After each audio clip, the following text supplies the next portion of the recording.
大家好，我是横天虎。今天咱们聊一下非野生老虎的群居现象。以东北虎林园为例，由于这个地方是以野化训练为主，所以老虎们并不整天关在笼舍，而是有大量的时间在户外溜达。每天老虎离开笼舍进入散放区时，浩浩荡荡、整整齐齐，场面非常壮观。它们都朝着同一个目标，边走有的还边交流。一会儿吃鸡咱哥俩要打好配合。此情此景都难免让人怀疑这种动物竟然是独居的。或许独居这种定义太狭隘了，这里面深层的本质还是媳妇儿不是食物分配问题。既然现在已经形成了这种格局，那么有些问题还是要说明一下，并不是随随便便就可以把陌生的老虎硬组团在一起。这些能聚在一起的老虎都是从小一起长大的，一般20到40只为一组。它们很多从刚出生就由人工抚养，有的则是由母虎短暂哺育一段时间，再交由人工照料，然后过上集体生活。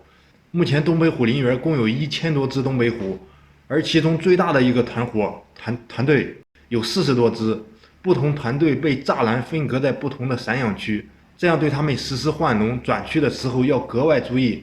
有时候母只老虎溜达错了区域，发现周围的老虎全是自己不认识的，会格外害怕，而虎群也会对突然来访的陌生虎格外好奇，会上去把它团团围住，盯着瞅啊，伸手乱摸啊，根本用不着打架，直接就把陌生虎给吓晕。有时候虎群也会发生内部矛盾，但至今还没出现过下死手的情况。毕竟在众虎目睽睽之下，老虎们不可能冷眼旁观，肯定会上前围观、劝阻什么的。俗话说听虎劝，吃饱饭。你咋那么多过剩能量呢？还是不饿？其实吧，这个东北虎吧，严格来说不是中国虎，严格来说人是俄罗斯的西伯利亚虎嘛。是因为中俄交境一封疆，然后它就从俄罗斯溜达过来了。所以说这个大名小名的关系，大名呢就叫西伯利亚虎，小名就叫东北虎。